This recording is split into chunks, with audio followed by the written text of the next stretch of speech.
Attention, c'était mon premier interdit, celui qui a créé ma réputation sulfureuse, mais maintenant, c'est mon tube. Ça s'appelle la fellation. Je vous la fais. Non, non, vous êtes trop nombreux, non. Non, ce ne serait pas raisonnable, non. Non, je vous interprète ce texte purement littéraire.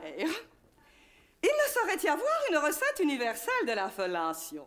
En effet, la fellation, connue depuis des millénaires, prend des tours et formes multiples selon la tradition et l'imagination locale. C'est pourquoi je m'appliquerai à vous donner ici la recette, tout ce qu'il y a de plus classique, mieux connu dans l'imagerie populaire, sous l'appellation de la bonne vieille pipe comme à la maison.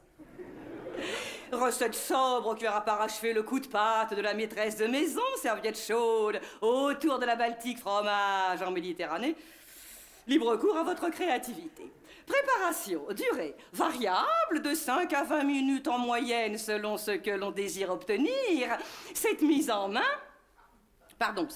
train, non, justement. Enfin, ces préliminaires peuvent en effet être envisagés comme une entrée en matière agréable. Ce qu'il vous faut, les ingrédients, un individu sain, de préférence, et un lieu à votre convenance. Nous déconseillons, pour l'avoir essayé, le vélo.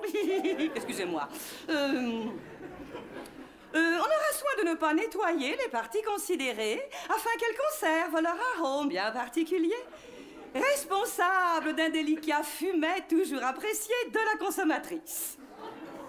Ou du consommateur, ne soyons pas sectaires. Pour commencer, travaillez quelques instants à la main pour donner plus de corps. Humectez les bords, maniez avec douceur pour faire épaissir. Mélangez intimement et pétrir le tout ensemble assez rapidement, avec précaution toutefois, afin d'éviter écrasement ou froissement de tout ou partie.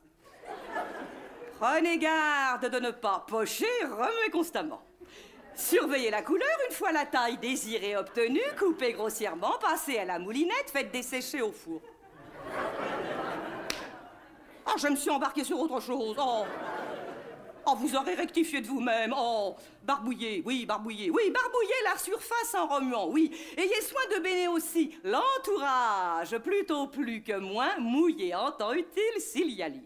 Polissez, caressez, tentez, massez, agitez, léchez, sucez, pompez. Mais surtout, évitez, dans la mesure du possible, de mâcher, hein. Ah non, on sait à quel point la morsure peut avoir un effet déplorable quant au résultat escompté. Le dégorgement